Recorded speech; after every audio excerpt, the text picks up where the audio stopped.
Business বাতে সোমনাথের সাথে শিল্পী তথা গুরু সত্যজিৎ বন্দ্যোপাধ্যায়কে নিয়ে আমাদের যে আলোচনা চলছিল, এই মুহূর্তে আমরা সেই আলোচনা পর্বের দ্বিতীয় পর্যায়ে আপনাদের সকলকে স্বাগত জানাচ্ছি।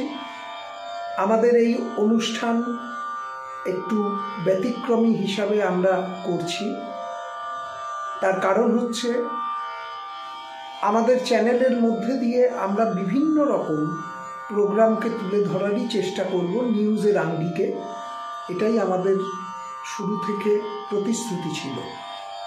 আমাদের চ্যানেলের সঙ্গে থাকুন এবং চ্যানেলটিকে সাবস্ক্রাইব করে বেল আইকন টিপে এরকম অনুষ্ঠান আগামী দিনে যাতে দেখতে পান সে বিষয়ে আমাদের সঙ্গে যুক্ত হন।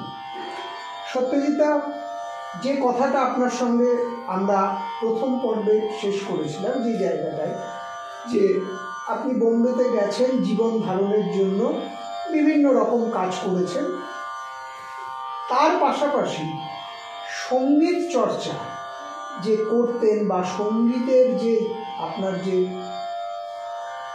প্রতিভা বলুন বা যে যোগ্যতা, সেই জায়গাটা কিভাবে আরো ধারালো করে তুললেন, ক্ষুরোধার করে তুললেন এবং সেখানে কাজ করতে গিয়ে কাদের কাদের সান্নিধ্যে এলেন, কাউকে গুরু হিসাবে পেয়েছেন, কোথাও আবার শিক্ষা পেয়েছেন, আবার শিক্ষা দিয়েওছেন, এই সামগ্রিক পরিমণ্ডলটা আমরা জানতে চাইছি। অ্যাকচুয়ালি আমি কম্পোজার হিসেবে আমি আগেই স্টাবলিশ ছিলাম মানুষের কাছে, বিশেষ করে আমার টিচারদের, যেমন ডক্টর উৎপল গোস্বামী, নিশ্চয়ই নাম শুনেছেন। তো উৎপলাদি রবীন্দ্রনাথ ইউনিভার্সিটিতে তখন যেহেতু সুর করতে পারি, টিউন অফ কম্পিটিশন বলে একটা সাবজেক্ট ছিল, তাতে বলছে বলে সত্যজিৎ শোনো, যে হ্যাঁ ম্যাম বলুন, বলে বাবা তুমি মাঝে মধ্যে চলে এসো, তাহলে তোমাকে একসঙ্গে একটু প্র্যাকটিস করতে পারবো। তো এরকম অনেক ঘটনা আছে, যেমন 1 বছর ধরে টেগোর স্টাডিজ ক্লাস করিনি রবীন্দ্রসঙ্গীত, রবীন্দ্রসঙ্গীতে তো ফেল করে যাবো থিওরিটিক্যালি। বলো এই ছেলেটা আসছে না কেন? কারণ আমাকে একজনকে দিয়ে ডাকালো, তার নাম সমরেশ সরকার। তা বলছে, সে এসে বলছে যে সত্যজিৎ অগ্নিব বন্দ্যোপাধ্যায় ডাকছেন। কেন? বলে তুই যে 1 বছর ধরে ক্লাস করিস না, 1 বছর ধরে অ্যাবসেন্ট নেই, সেই জন্য বলছে ফেল করে যাবে, সেই জন্য। এখন ঠিক আছে চলো, গেছি, ঢুকেছি। ঢোকার সঙ্গে সঙ্গে যেমন বলছেন যে তুমি সত্যজিৎ? হ্যাঁ স্যার, এসো। বুঝলাম, তুমি রবীন্দ্রসঙ্গীতের ক্লাস করো না কেন? এই টেগোর স্টাডিজ ক্লাসটা করছো না কেন? স্যার রবীন্দ্রসঙ্গীত কী গাইব স্যার, আপনি রাগ করবেন তো? বললো, না রাগ করবো না, তুমি বলো তো। তোমার একটা ব্যক্তিত্ব। তাই বললাম যে না, আসলে এই আর্ধেক বের করে নেওয়া, আর্ধেক ঢুকি নেওয়া এই গানটাকে, এটা তো বিজ্ঞানসম্মত নয়, তাই আমি এই গানটা গাই না। এবার উনি হাস থেকে খুব একটা জোরে হাসেননি, একটু মুচকি হেসে বলে কি আচ্ছা বসো।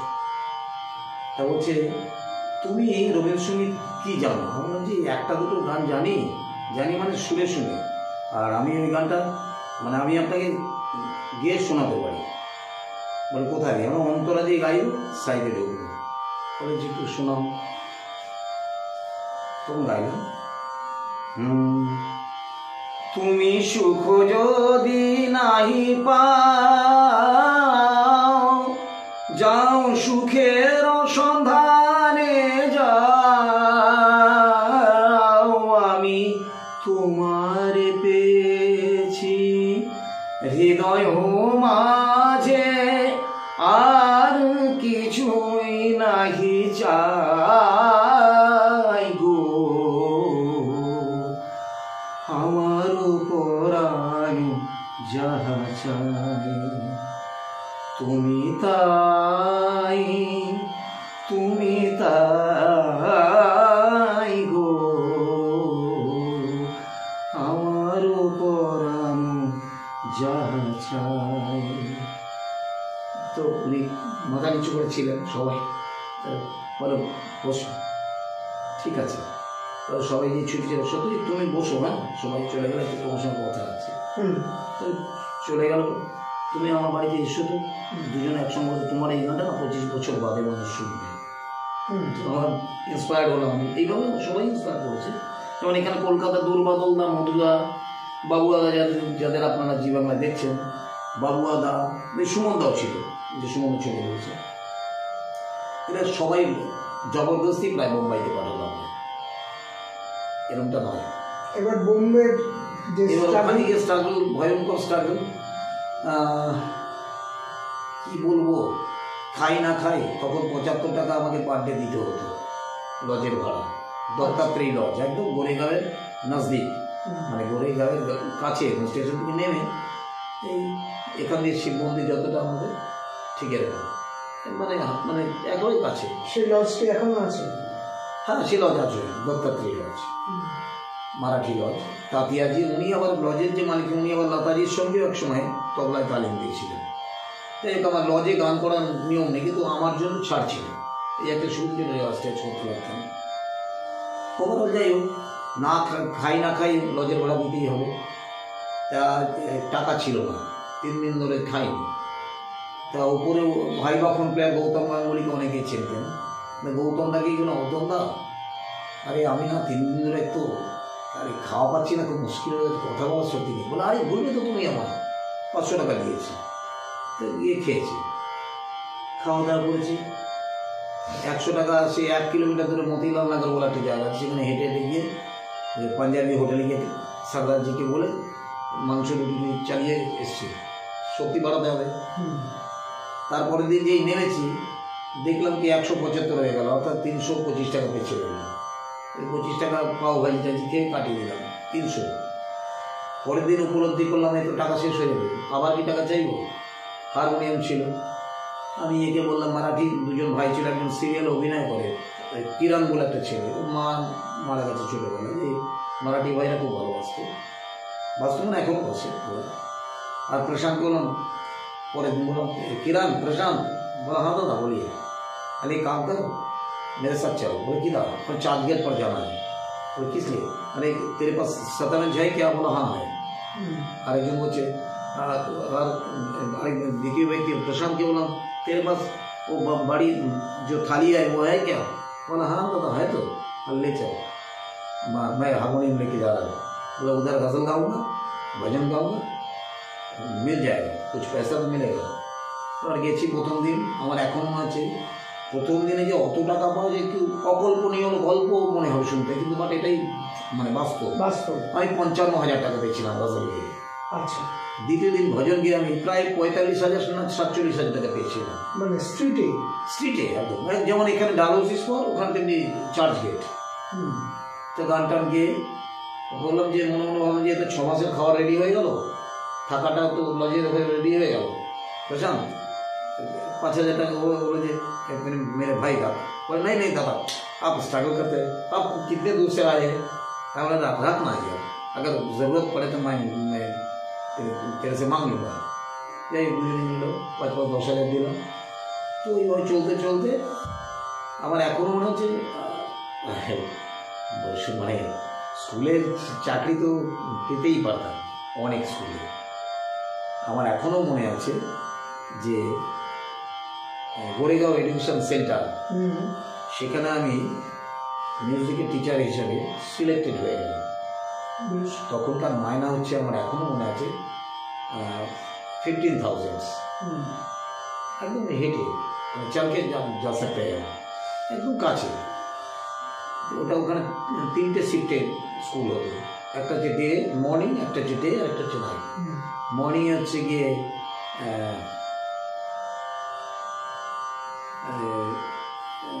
यूपी মানে হিন্দি, ডেতে হচ্ছে গিয়ে মারাঠি, আর রাত্রে হচ্ছে গিয়ে গুজরাটি, যেহেতু গুজরাটি সংস্থায় গেল। তো আমি ডেতে পেয়েছিলাম, মারাঠিদের হ্যান্ডেল করা আমার কাছে সহজ ছিল।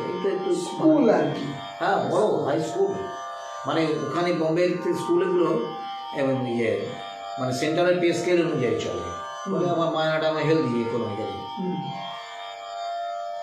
চাকরি তো পাবো বাবু, সেখানে করলেন? হ্যাঁ চাকরি করলাম। চাকরি করতে করতে হঠাৎ করে 2002-তে আমার ইয়ে এসে গেল, একটা ফিল্ম এসে গেল, দিল মে ছুপা কে রাখ লিয়া। প্রোডাকশন হাউস হচ্ছে গিয়ে শাহিদ হিসাব, সবাই নাম জানে, যেটা অগ্নিশিখা, অগ্নিসাক্ষী, দৌলত প্রিজম। কিন্তু প্রডিউসার আমার বাড়িতেও এসে, কলকাতার বাড়িতেও এসে থেকে গেছে, সকালবেলা সারাদিন থেকে সন্ধ্যায় গেছে। ভীষণ ভরত শাহর সঙ্গে ওই আলাপ করেছিল, ওই যে হিরে ব্যবসায়ী ভরত শাহ।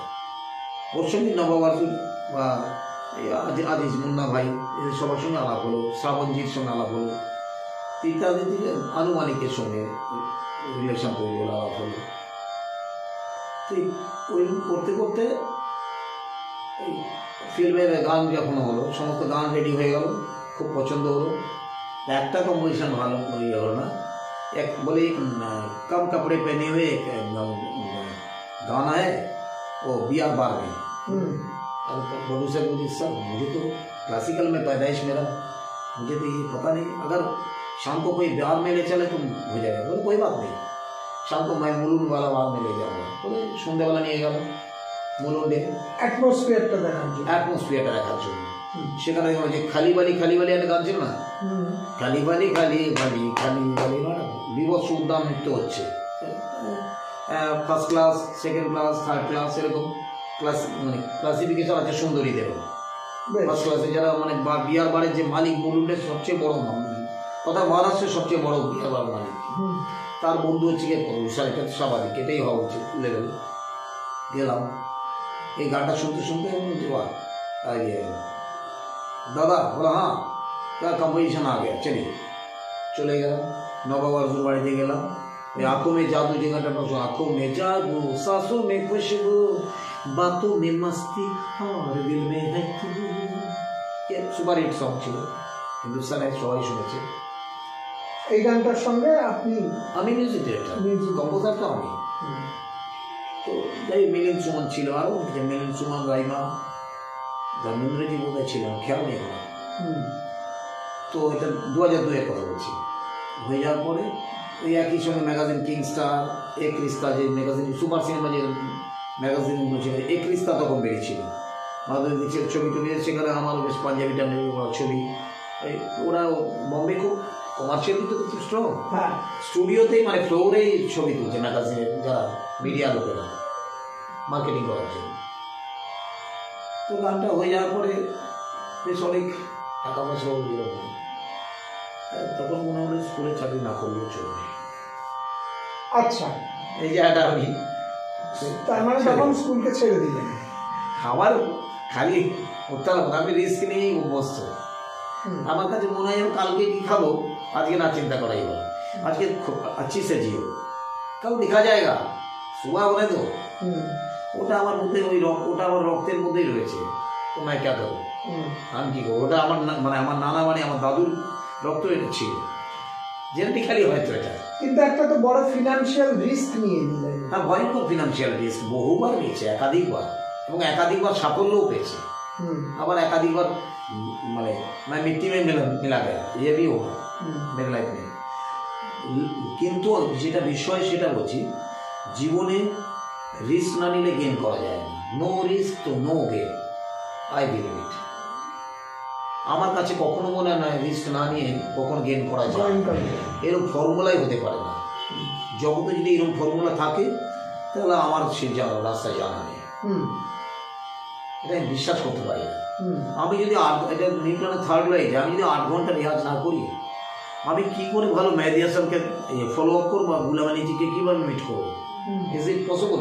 ধরুন এই সা বলছি, সা সাগা মাবা দা মা দাবা গাবা মা রে মা সাগা রে নীলে নি দাবা দাবা দা নি যা, আমার তো কোথাও নড়বে না। সাগা মাবা দা নি যা রে নীরে নি দা মা দাবা গাবা মা রে মা গা সাগা রে নীলে নি দাবা দা বাবা দা নি যা, নি সা রে গা মা পা দা মা পা গা সা রে রে রে নি দা বা সা পা দা মা পা গা মা রে গা রে সা রে রে রে গা মা পা মা মা গা রে সা রে নি সা। তো আমার ধারণা এটা তখনকার ফল এখন আমি ভোগ করছি। এখন আমি 7-8 ঘন্টা রেয়াজ করতেও পারি না, বয়সটাও তো কম হয়নি, এখন বোধহয় লাগেও না 1 ঘন্টা রেয়াজ করাই উচিত যে বয়সের যেটা। তো তারপরে পরপর বোম্বের আর কি কি বোম্বের সরি ম্যাডাম একটা ছবি ছিল, শক্তি কাপুর অনেক অঙ্কে সম্ভবত হ্যালো। তারপরে কুছ বলো পর ঝুট মত বলো, ওটা রিলিজ হয়নি, ওটা আমার দুর্ভাগ্য। বিশ্বজিৎ চট্টোপাধ্যায় উনি প্রডিউসার ছিলেন ওটা, মানে আমাদের প্রসেনজিৎ চট্টোপাধ্যায় বাবা। ওর সেকেন্ড ম্যারেজের যে মেয়ে, সে ছবিটায় পার্শ্ব নায়িকা, সাইড নায়িকা। মেইন নায়িকা প্রিয়াঙ্কা চোপড়া। মোস্ট প্রবলি আমার মেমোরিতে নেই, ভুলও হতে পারে, ভুল হলে ক্ষমা প্রার্থনী, মনে থাকতো না। আর 2 নম্বর হচ্ছে ছবিটার যে মেইন যে ছবিটা রিলিজ হলে যেটা হতো সেটা হচ্ছে আমার খুব পছন্দের নায়কদের মধ্যে একজন, আর কেউ নয়, বিগ বি অর্থাৎ অমিতাভ বচ্চন সাহেব এই ছবির অভিনেতা ছিলেন। এটা আমার দুর্ভাগ্য, ছবিটা রিলিজ হলে হয়তো আমার ভ্যালুয়েশন কয়েক কোটি টাকা বেড়েছে। আর অমিতাভ বচ্চন সাহেবকে সামনে থেকে দেখেছি, গানটা উনি অসম্ভব ভালোবাসেন জানি, সামনে থেকে দেখেছি। আমি প্রিয়াঙ্কা চোপড়াকে, টাব্বুকে সামনে থেকে দেখেছি। সাংঘাতিক এরা সঙ্গীত প্রিয় না, শুধু সঙ্গীতটাকে নিয়ে রীতিমতো চর্চাও করে।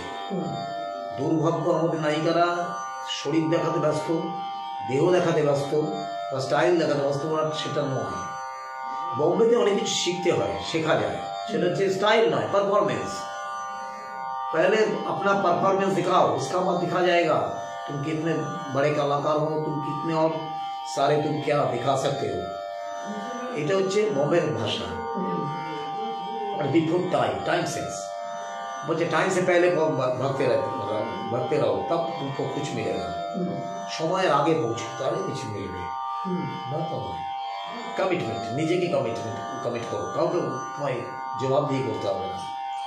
এভাবে বোম্বেতে কত বছর, মানে কোন সাল অবধি ছিলেন? কোন সাল অবধি? তো অনেক বছর ছিল, তো মানে টানা যদি বলা হয়, টানা 2000 থেকে 24 হবে, 24-25 তো নাই না, এখন না, এটা নাই, বছরে যাচ্ছি বছরের হিসাবে, বছরের হিসেবে ওই হবে, হ্যাঁ 23-24 হবে, ঠিকই বলেছি। 96 সাল থেকে যদি বলি তাও হবে, 25-30 তো হবে। তারপরে আবার বোম্বে থেকে কলকাতা, আবার এখন যেমন আজকে গ্লোবাল ওয়ার্ল্ডে তো আপনারা জানেন, রহমান সাহেবকে স্লামডগের মিউজিক করতে লন্ডন যেতে পারেন না, দেখা গেছে ব্যাঙ্গালোরে বসে করছে। তো আমিও কলকাতায় বসে অনেক প্রোগ্রামিং করি, যা ওখানে গিয়ে ভয়েস দিই। আবার দেখা যায় যে এখানে যে প্রোগ্রামিংটা করার পর মনে হলো এখানে তো ভয়েস নেওয়া যেতে পারে। এখনকার ডেটে আর ময়েশ্চার ব্যাপারটা পড়ে না, ক্যাসেটের সময় যুগে ছিল, সেটা এখন আর নেই। এখন হচ্ছে কম্পিউটারের যুগে ম্যারিট সব এক, যদি আপনি ভালো সাউন্ড বোঝেন। আমি ওই সাউন্ডে আমি এত বড় বড় গুণী মানুষদের দেখেছি, ওদের পাশে থেকে থেকে শিখেছি। শেখাই তো বলবো, ওরা আমার গুরু মানি আমি, যে কীভাবে মিক্সিং করতে হবে। আপনি অনেক কস্টলি ব্যাগ ভর্তি সবজি নিয়ে এলেন কিনে, কিন্তু তার মিক্সিং কি হবে, অর্থাৎ কি রান্না হবে, কিভাবে রান্না করবেন, সেটা একটা বিরাট ইম্পর্টেন্ট। কি ফোড়ন দেবে, আপনি যত ভালো রান্না করবেন সবজি তত ভালো রেসপন্স করবে আপনাকে। কলকাতা ভালো সবজি পেলেই হয় না, তো ভালো গাইলেই হয় না, ভালো মিক্সিং হচ্ছে। কলকাতা শহরে তাহলে মোটামুটি ফিরে এলেন কত সাল নাগাদ? 2007। 2007 থেকে কলকাতা, না মানে ওইভাবে নয়, মানে আসা যাওয়া হ্যাঁ সেটা চলছে। আর এখন এই মুহূর্তে কলকাতায় বেশি সময় কাটছে। 2007-এও না, 2012, সরি। আচ্ছা, তো আমি দেখেছি কি বলুন তো, একটা জিনিসই বুঝেছি যে ভালো জানলে সব জায়গাতেই নিজেকে স্টাবলিশ করা যায়। আমি বলছি যে বাংলা গান গাইবেন না, হিন্দি গান গাইবেন, গজল গাইবেন না, ঠুমরি গাইবেন, এরকম নয়।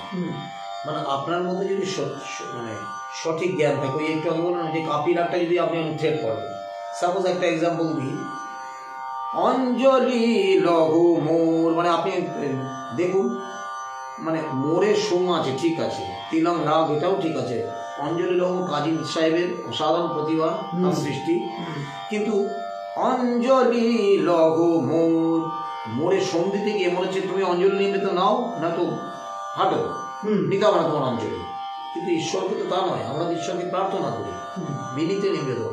সেটা হবে অঞ্জলি লহ মোর, এটা হওয়া উচিত। মানে এটা আমি গাই, নিবেদন বলবো না অন ক্যামেরা, হয়তো অনেকে ভাববে উচিত নয়, আমার কাছে এটা নিবেদন মনে হয়, নিবেদন। হ্যাঁ, তো এরকম। আর বোম্বের কাজের জগতের সঙ্গে কলকাতার কাজের জগতের পার্থক্যটা কি? আকাশ পাতাল, কোনো মিল নেই, কোনো মিল নেই। কোনো মিল নেই। মানে ওরা অনেক বেশি আমাদের থেকে প্রফেশনাল, অনেক প্রফেশনাল। শুধু প্রফেশনাল না, প্রফেশনাল শব্দটা না, মানে প্রফেশনাল শব্দ তো শুধু অর্থ ক্যারি করে না, অর্থ আপনি দিন নাই দিতে পারেন, কিন্তু মেইন হচ্ছে আমার দায়িত্ব, আমি দায়িত্ব এড়িয়ে যেতে পারি না, দ্যাটস কল্ড প্রফেশনাল। আমরা ওটাকে বিশ্বাস করি। আচ্ছা, কলকাতায় যে ফিরে এসেছেন এখন, এই মুহূর্তে আপনি কোথায় কোথায় কিভাবে জড়িয়ে রয়েছে? এই মুহূর্তে তো রূপসী বাংলায় রয়েছি। প্রথমত দুদিন তো অতিথি জাজ হিসেবে ওরা আমাকে ইয়ে করলো। কোন কোন গানের অনুষ্ঠান? সুরে তালে ছন্দে। আচ্ছা, সুরে তালে ছন্দে এখানে। তা দুদিন অতিথি বিচারক হিসাবে আমি ইয়ে করলাম, উপস্থিত থাকলাম। তারপরে ওরা আমাকে মেইন প্রধান বিচারক হিসেবে শাড়িতে নিয়ে গেলে, তা আমার পক্ষেও সুবিধা হয়েছে, ভালো হয়েছে একদিকে। হ্যাঁ, সবটাই বসে থাকে, কিন্তু বিশ্লেষণ তো করা যায়, শেখাও যায়। আমি কখনো মনেই করি না যে বিচারক মানে আমি সব জেনে গেলাম। আমার কাছে মনে হয় যে বিচার করতে গিয়ে আমি নিজেকেও শেখালাম। যেমন লাস্ট গানে আজও কাঁদে কাননে গাইলো একটা ছেলে, তা আজও কাঁদে কাননে কাননে যে গাইলো, তা গান শেষের পরে সমস্ত সব জাজের কাছ থেকে ঘুরে এসে যখন আমার কাছে এলো, সত্যজিৎ দা আপনি কিছু বলুন। আমি কি বলবো, আচ্ছা গানটা কি দুঃখের গান না আনন্দের গান? বলে স্যার এটা তো দুঃখের গান। আমি যে দুঃখের, কি তোমার মনে হচ্ছে দুঃখ প্রকাশ পেয়েছে গানে? তা প্রতিযোগী বলছে যে মাথা নিচু করে বলছে যে না স্যার, মানে আমরা দুঃখ প্রকাশ পাইনি। গানটা প্রথমত হচ্ছে হাম্বির রাগ, রাগটা চমৎকার রাগ। দ্বিতীয়ত হচ্ছে গিয়ে আজও কাঁদে কাননে। তুমি কি আজও কাঁদে কাননে কোয়েলি কোয়েলি মানে কোয়েলিয়া, তুমি এই করছো তা নয়। মানে আমার মনে হয় আজও কাঁদে কাননে কোয়েলিয়া, আজও কাঁদে কাননে। তো এটা হবে আমার মনে হয় এক্সপ্রেশন মনে হলো। আমি উচিত বলতে পারছি না, বিকজ কেউ বলবে যে উনি অনেক জেনে গেছেন, এটা যেন না হয়। আমি একেবারেই জানি না, আমার মনে হয় সারা জীবন শেখারই বয়স থাকে। আচ্ছা, আর একটা জিনিস, খুব সাময়িক ঘটনাক্রম অনুযায়ী মুম্বাই ফিল্ম জগতে বা সঙ্গীত জগতে, এই সামগ্রিক ইন্ডাস্ট্রিতে, তার সঙ্গে এই যে কলকাতার ইন্ডাস্ট্রির একটা ডিফারেন্স, একটা তো কর্মগত কার্য প্রণালী এবং সমস্ত জিনিসটার ডিফারেন্স, আর একটা হচ্ছে আমরা যেগুলো মাঝে মাঝেই কলকাতায় বেশি দেখছি, সেটা হলো রাজনৈতিক হস্তক্ষেপ। এই জিনিসটা ওখানে কি রকম দেখে? ওখানে এই বিষয়টা একেবারেই নেই। মানে ফিল্মের জায়গায় ফিল্মের লোকজনই শেষ কথা। আর দু নম্বর হচ্ছে, যেহেতু ফিল্ম ইন্ডাস্ট্রি পলিটিক্স ঢুকে যেটা হয় সেটা হচ্ছে ভেঙে পড়ে সিস্টেম। আর্টের লোকেরা যেটা বোঝে সেটা তো পলিটিক্যাল লিডাররা বোঝে না। হয়তো আর্টের সঙ্গে তারা কেউ যুক্ত থাকতে পারে, সেটা এখানেও থাকতে পারে, ওখানেও থাকতে পারে, বাট বোঝার জন্য যে সময়টা দরকার সেই সময়টা তারা পায় না নিশ্চয়ই। তারা হয় সময় পেলে ওইটা করে, আর তার নাহলে সময় পেলে এইটা করে, দুটো একসঙ্গে সমানভাবে করা যায় না। এই সমস্ত বলে সব যারা বলে আমার মনে হয় ওটা বাজে কথা, বকওয়াস না। এটা একটা তো তাহলে এর একটা ওয়ার্স্ট ইফেক্ট আমাদের বাংলার উপর। বাংলা ফিল্ম ইন্ডাস্ট্রিতে এখন তার বাংলা ছবিতে গানই নেই প্রায়। এখন ছবিতে গান নেই, এখন ছবি অন্য ধরনেরও হচ্ছে, যেহেতু মানে ছবির ধারণা বদলেছে। হুম, যদিও এটা অনেক আগে দিয়ে আপনারা জানেন চিত্রাহার হতো, চিত্রহার হতো। তা চিত্রহারে তখন দিয়ে কনসেপ্ট এসছে যে অ্যালবাম, ভিডিও অ্যালবাম, কনসেপ্টটা তখন থেকে ওর মধ্যেই বোনা ছিল। তো পরবর্তী সময় ফিল্মের তাগিদেতে গান হয়েছে। একটা সময় ছিল 70-এর দশকের শেষের দিক অবধি যে ফিল্মে 8টা গান থাকতেই হবে, 10টা গান থাকতেই হবে, না তো গান হিট করবে। সেই দর্শনটা বদলেছে, সেটা বাংলায় বেশি বদলেছে। আর বম্বেতে বদলেছে, বম্বের তো ফিল্মে চিন্তা ভাবনাটা আলাদা, একেবারেই আলাদা। মানে এই ডিফারেন্সটা ঠিক কোন জায়গায়? ডিফারেন্সটা হচ্ছে আমাদের ভাবনায়, আমাদের যে মেন্টালিটি, আমরা যে ধরনের চিন্তা ভাবনা নিয়ে চলি, আমাদের চিন্তা ভাবনার সঙ্গে সাথে সাথে অর্থনীতিও কাজ করে। যে বাজেটটা থাকা দরকার সেই বাজেটে বাংলা ছবি ওই জায়গায় যেতে পারে না। আচ্ছা, শুধু ভালো চিন্তা আপনি ছবির মধ্যে ফুটিয়ে তুললেন, কিন্তু ভালো রেমুনারেশন, টেকনোলজি, রেমুনারেশন এগুলো লেগে যায়। টেকনোলজিটা আপনি ধরুন একটা ছবিতে ড্রোনের অনেকগুলো জায়গা আছে, ড্রোন আপনি দেখতে ড্রোন ওড়াতে পারছেন না, বিকজ একটা সময় ছিল ক্রেনের শ্যুট হতো, ক্রেনের জায়গায় এলো ড্রোন। ড্রোন দিয়ে শ্যুট করতে গেলে যে খরচ, যে ব্যয়বহুল, তারপরে ক্যামেরা, আরও ক্যামেরা পার্সন যারা তারা আরও ভালো বুঝবে, আমি তো বুঝি না, তবু বলছি। বাস সেই স্ক্রিপ্ট রাইটার, সেই সঙ্গীতটাও আজকাল নেই আমাদের বাংলা গানে। হঠাৎ করে কেউ একটা অদ্ভুত গান বাজনা চল এসছে। এই গান বাজনাগুলো কখনো সর্বভারতীয় নয়, যদিও অনেকের গায়ে লাগবে কথাটা বলছি, আমি কিন্তু তা নই। আমি কিন্তু ব্যান্ডের গান ভালোবাসি, এমনটা কোনো কারণ নেই যে আমি বিরক্ত। কিন্তু আপনি যদি আপনি গান গাইতে এলেন, আপনি যদি এখন বলেন যে গান গাইতে গেলে কম্পিউটার শিখে আসতে হবে, তো এইরকম গায়ক তো গায়িকা যদি চলে আসে ইন্ডাস্ট্রিতে, সেটা একটা কারণ। গান গাইতে গেলে তানপুরায় রেওয়াজ করা উচিত বা হারমোনিয়ামে রেওয়াজ করা উচিত, এটা হচ্ছে বিজ্ঞান, ট্র্যাডিশন আসলে ওটা বিজ্ঞান। এবার ওটা বাদ দিয়ে আপনার যদি গান গাইতে গেলে আপনি কম্পিউটার জানতে হবে, তাহলে আপনি কি বুঝবেন? যে এরকম বেশ কিছু, আমি নাম না ধরেই বলছি, যারা 19টা গান গাইলে 19টাই শুনে লাগে, তারাই তো গাইছে, তাদের গান শুনছে তো। আবার যখন কে আসছে তখন এই অডিয়েন্স আবার কে গান শুনছে, এটা কেন? এটার কারণটা তো খুঁজতে হবে, সেটা আমি প্রশ্ন তুলে দিলাম মাত্র। আমি আমার কারণ খুঁজে আমার দায়ভার নেই। আর রাজনৈতিক হস্তক্ষেপ সেটা তো আছে, পলিটিক্যাল কি বলবো, পলিটিক্যাল মানে এনভায়রনমেন্ট এমনভাবে ঘিরে ধরেছে, আমাদের সমস্ত চিন্তা ভাবনাতেও ঘিরে ধরেছে, সেটা তো আছেই, ওটা তো আছে। তার একটা ভালো ফল যদি আমরা পেয়ে থাকি, খারাপ ফল আমরা পাচ্ছি। এটা মানে যারা মানে কলাকার লোককে ইয়ে সোচনি চাইবে, যারা শিল্পী তাদের ভাবা উচিত, বিশেষ করে রাজনৈতিক নেতারা তো রাজনীতি করবে, তারা তো অন্য কিছু বুঝবে না, কিন্তু তাদেরকে যদি বুঝিয়ে বলা যায় তারা নিশ্চয়ই বুঝবে। কিন্তু আপনি এরকম চলার পথে তো কিছু ভালো রাজনীতিকেরও দেখা পেয়েছি। অবশ্যই পেয়েছি, আমি তার মধ্যে এখনই বলে দিতে পারি। আমার খুব প্রিয় হচ্ছে গিয়ে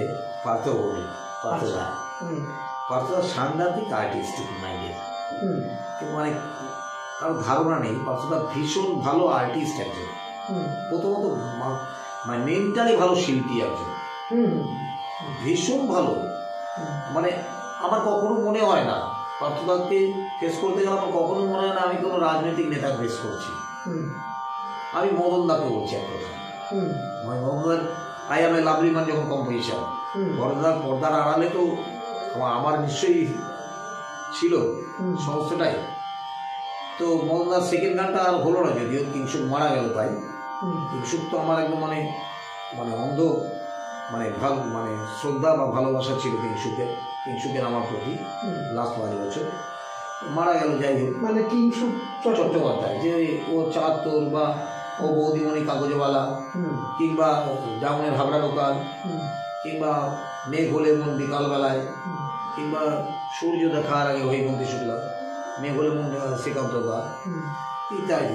আর আমার গানটা তো অসাধারণ লিখেছে, হাওয়া চেনে তোকে ধুলো ভেজা চোখে। কিন্তু সত্যদা তুমি তুমি এটা আমি তোমার জন্য লিখেছি, তুমিই গাও, মানে ও একদম লাগিয়ে দিত। যাই একো ভালো। তো আমি পার্থদাকে আমার ভীষণ পছন্দের। আমার কখনো মনে হয়নি পার্থদা যখন আর্ট, পার্থদা একটা তো আর্টিস্ট অ্যাকচুয়ালি। পার্থদা বা মদনদা তো আমার না গান বাজনা না, আমার সুর তাল সব ছিল, আমার না গান বাজনাই হতো।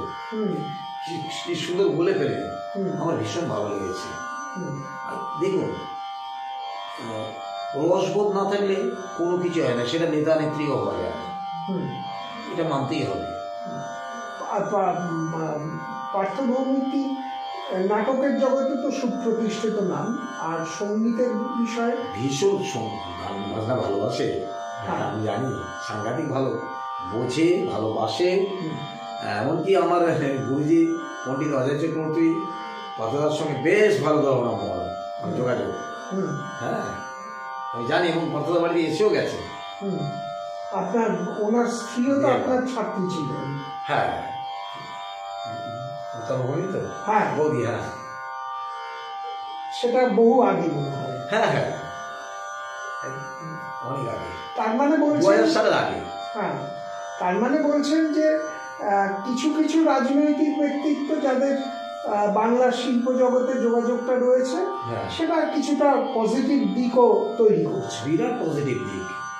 পার্থদা আমি যতটা বলতে পারি আমি, যে এরা কখনোই আর্টকে না ছাড়তে পারবে না। আমি জানি এরা আর্টের জন্য অনেক কিছু করে দিতে পারে। আর আগামী দিনে আপনার মোটামুটি কি কি পরিকল্পনা রয়েছে? বা আগামী দিনে দেখুন, একদম তো জ্যৈষ্ঠী মাস অব্দি আমি তো এঙ্গেজ এই রিয়ালিটি শোতে। আপনাকে বলা হয়নি, শনিবারে সকাল 9:30টায় দেখাচ্ছে, রবিবারে সকাল 9:30টায় দেখাচ্ছে। কোন চ্যানেলে? এটা রূপসী বাংলা। আচ্ছা, আর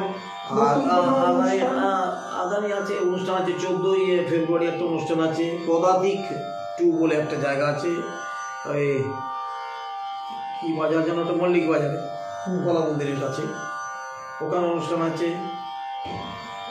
ফরমাইশি একটু গান গাইতে হবে, মানে সে গানটাও একটা অদ্ভুত গান, বাজিরাও মস্তানি শোনা যাবে, তাহলে আবার বার করতে হবে। হ্যাঁ একটু শোনান তাহলে, তারপরটা অফ করছি।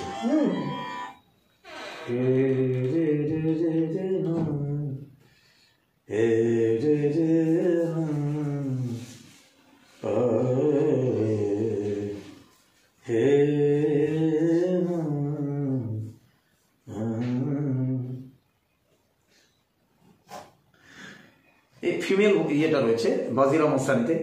अब तो है জানে না দুঙ্গি, তো একটা পার্ট আছে মেল ভয়েস, আমি মেলটাই গাইছি যেহেতু গাইতে হবে আমায় 14 তারিখে। एक है मन्नत एक है दुआ, दोनों ने इश्क की रूह को छुआ, दाएं से पढ़ या बाएं से पढ़, फर्श से अर्श तक इश्क है लिखा,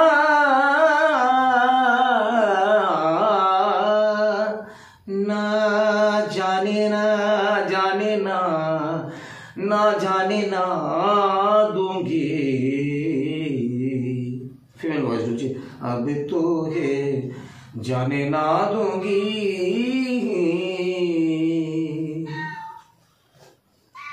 আপনার এই গানের ফিমেল ভয়েস হিসেবে কে থাকবে? ফিমেল ভয়েস হিসেবে তো কোয়েলি সিনহা বলে একজন ফিমেল সিঙ্গার থাকবে। আচ্ছা, কোয়েলি সিনহা। হ্যাঁ, আর এই রূপসী বাংলার পরে আর কোনো মানে আসছে অনেকগুলো মানে কোনো অফার? হ্যাঁ এসছে অনেকগুলো চ্যানেলে, সেগুলো বলে पहले तो होने दीजिए उसके बाद बता दिया जाएगा। তো একবার হতে দিন, তারপরে না বলবো, সব জানতেই তো পারবেন। আমরা গুরু সত্যজিৎ বন্দ্যোপাধ্যায়, তার সঙ্গে একান্ত আলাপচারিতায় বাংলা, মুম্বাই, সঙ্গীত জগৎ এবং তার সঙ্গে আরও অনেক অভিজ্ঞতা আজকে আমাদের সঙ্গে সত্যজিৎ দা এসে শেয়ার করলেন আমাদের চ্যানেলে। আমরা আগামী দিনেও ওনাকে নিয়ে আরও ওনার যে পরবর্তী যে ধাপের যে অনুষ্ঠানগুলো হতে চলেছে সেই সমস্ত বিষয়ে আপনাদের আপডেট দিতে থাকব। আমাদের এই অনুষ্ঠানে আগামী দিনে আরও অনেক শিল্পী আসবেন। আজকের এই এপিসোড এখানেই শেষ করছি। সত্যজিৎ দা, নমস্কার।